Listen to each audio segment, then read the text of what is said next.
มือนี้นายบ้านก็จิมาเว้าเกี่ยวกับคนลาวไปอยู่ต่างประเทศแล้วกลับคืนมาดอยคาหรือดูทุกเหยียบย่ำประเทศลาวตระกูลเสือซาดพ่อแม่เอื้อยไอ้น้องแล้วพ่อปู่แม่ย่าพ่อเฒ่าผู้แก่แล้วดินทินฐานบ้านเกิดของตัวเองลืมซาดตัวงัวลืมตีนฟังคอยสิเว้าฟังนายบ้านสิเว้าเนาะ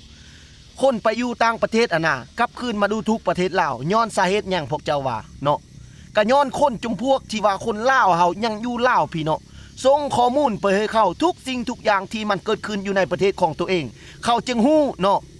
คือโจเซฟคือโจมอยนี่เนาะเขาเอิ้นว่าโจมอยเดี๋ยวนี้ปี2026เขาตั้งชื่อว่าโจมอยเขาบ่เอิ้นแล้วโจเซฟคือแต่ก่อนเนาะคือมันนี่เนาะมันไปอยู่ต่างประเทศเป็นหยังมันคือว่าฮู้ทุกเรื่องที่คนติดทำว่าเจน้อมผู้นั้นโอนเงินตัวนั้นผู้นี้โอนเงินตัวนี้แล้วได้ส่งผู้นั้นตัวนั้นได้ส่งผู้นี้ตัวนี้กักไว้ตัวนี้ตัวนั้นหรือว่าเป็นอะไรทุกเหตุการณ์ทุกเรื่องเล่ามันฮู้หมดแม่นผู้ใดเอาข้อมูลไปให้มันกับคนลาวอยู่ประเทศเฮาพี่เอาไปมันจังฮู้มันบ่ได้มาเยี่ยมมันบ่ได้มายามมันบ่ได้มาเยียบแผ่นดินลาวมันบ่ฮู้เรื่องฮู้ราวหยังคันบ่มีคนเก็บข้อมูลไปให้มันเก็บข่าวไปให้มันก็บ่ฮู้เนาะแม้นแต่คนลาวเฮาอยู่ลาวเฮาเองเก็บกำข้อมูลทุกสิ่งทุกอย่างบ่ว่าแต่เส้นทางเปเพ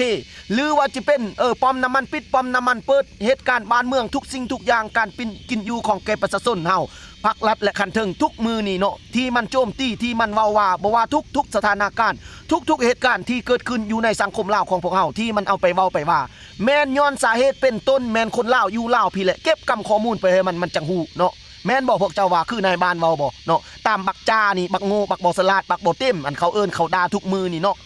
คนจ้าคนบ่เต็มคนบ่ได้เรียนหนังสือคนปึกเนาะคนเยอะคนเปื้อนคนเฮ้อเนาะเหมือนเรียงเล่าอันโอ้จุมือกี่แหละเนาะ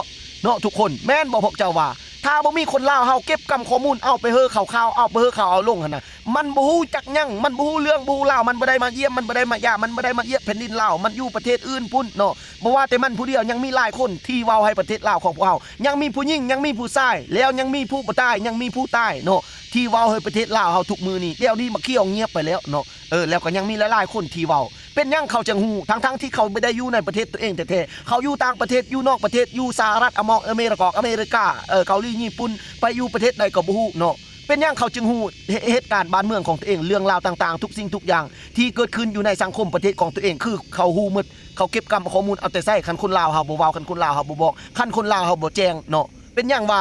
คนติดทำเท่านั้นเท่านี้แล้วเงินโอนไปเท่านั้นโอนไปเท่านี้ยังผู้นั้นบ่ได้ยังผู้นี้บ่ได้แล้วเรื่องราวทุกสิ่งทุกอย่างเก็บกำข้อมูลฮู้หมดก็ย้อนคนลาวเฮาอยู่ลาวพี่เอาไปส่งข่าวส่งข้อมูลให้เขาจังฮู้เนาะเป็นย้อนไผบัดนี้เนาะคันจิติเข้าก็บ่ได้เนาะฉะนั้นแล้วทุกคนจงมีสติคันที่เยียบยามประเทศลาวคันบ่มักประเทศเฮาแล้วไปอยู่ประเทศเขาที่ได้ดีพวกเจ้าไปอยู่หันที่ได้สิสนุกที่ได้สิสบายที่ได้บ่มันบ่ตายที่ได้มันบ่หาเงินง่ายที่จะร่ำจะรวยให้พ่อแม่พวกเจ้าขี่แต่ยุ่นบ่ได้เหยียบขี้ดินนั่นน่ะอยู่กลางอากาศนั่นน่ะพวกเจ้าไปอยู่พุ่นโลดเนาะเฮาอยู่ส่วนเฮาพวกเจ้าอยู่พอสนจักพวกเจ้าไปอยู่ใส่ก็อยู่บ่ได้ห้ามบ่ได้เว้าบ่ได้ว่าบ่ได้ติบ่ได้กำหนดว่าจับมัดเสือคุกเสือขาเจ้าบ่อยู่บ่ได้ได้จิลังจิดึงเจ้าเนี่ยเด้อก็ได้อยู่นี่บ่เกี่ยวผู้ใดจะไปใส่ก็ไปแต่ความสุขของไผของเราแต่อย่ามาเหยียบยามถึงจะหาพักกินนอเฮ็ดให้เฮ็ดส่วนเฮ็ดให้ไตคอนเฮ็ดให้ไตหน้าก็อย่าหากินผักหากินนอเก็บกินกุ้งกินหอยกินกุ้งกินบ่อนหากินเครื่องปูเครื่องปลากินยิงนกพกกินฮอกก็อย่าเนาะเฮ็ดให้ไถหน้าก็ตามแต่บ่เกี่ยวเรื่องไผเรื่องมันอยู่ไผอยู่มันบ่ต้องมาวนบ่ต้องมาซุนไปได้ดีก็ไปได้ดีคนเฮาบ่มีผู้ใดอยู่ฮอด100 ปีพันปี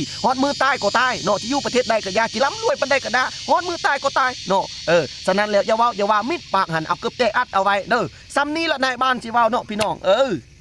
ไปบัดนี้นะไปขายยาดีตังส่งคือเก่าผู้ใดสนใจละทักมายาดีตังส่งทง195,000มีเก็บปลายทางต่างแขวงขายยาทุกมือเว้าลายเฮ็ดยาบ่ทันลูกค้าจิดาเอาไปฝากยาก่อนบัดนี้